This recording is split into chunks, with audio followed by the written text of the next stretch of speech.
Reruns are only for TV programs. In the real world, you can't get your days back. You can't. One thing I must tell you, when it came to my family, I never missed a family event. I never missed a party, an anniversary, my son's baseball games or hockey games. I would never do that. Thank God. But I would go to work late.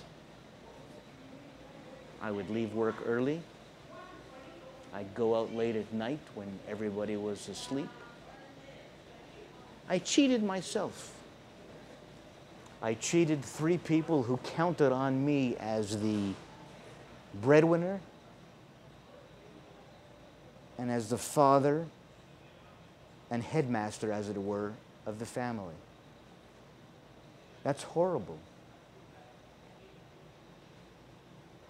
I'm sure you wouldn't like to fly in an airliner tonight knowing the pilot had a fight with his wife or lost a few bucks at the casino and was in a bad mood.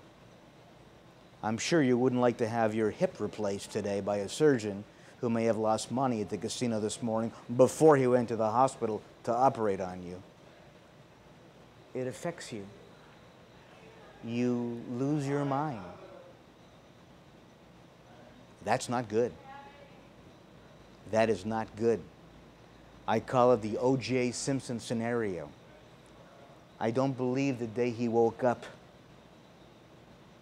the day he killed those 2 people, he said, today I'm going to kill those 2 people.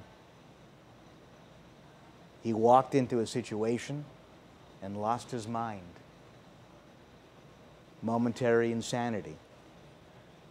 That doesn't make it right, obviously. And he has to own what he did.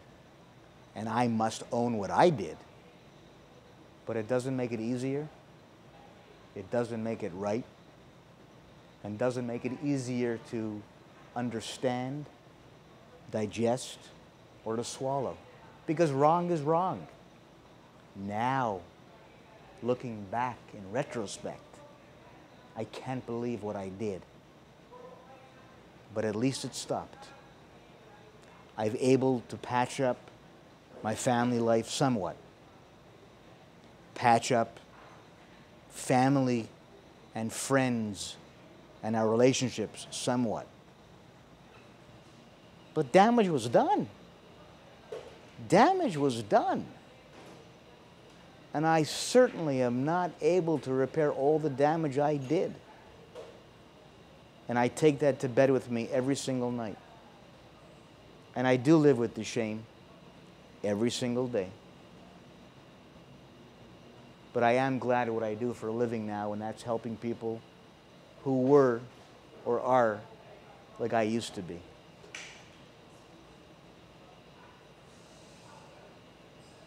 I stare at the camera. I stare at you, the viewer, and I hope and I pray, and I'm not a religious person, but I really, really hope and pray, if there is somebody upstairs, that if you have the problem, you'll think about what you're doing. They say that you have to hit rock bottom before you start going up again. Happened with me. It probably will happen with you. Look in the mirror. Ask yourself.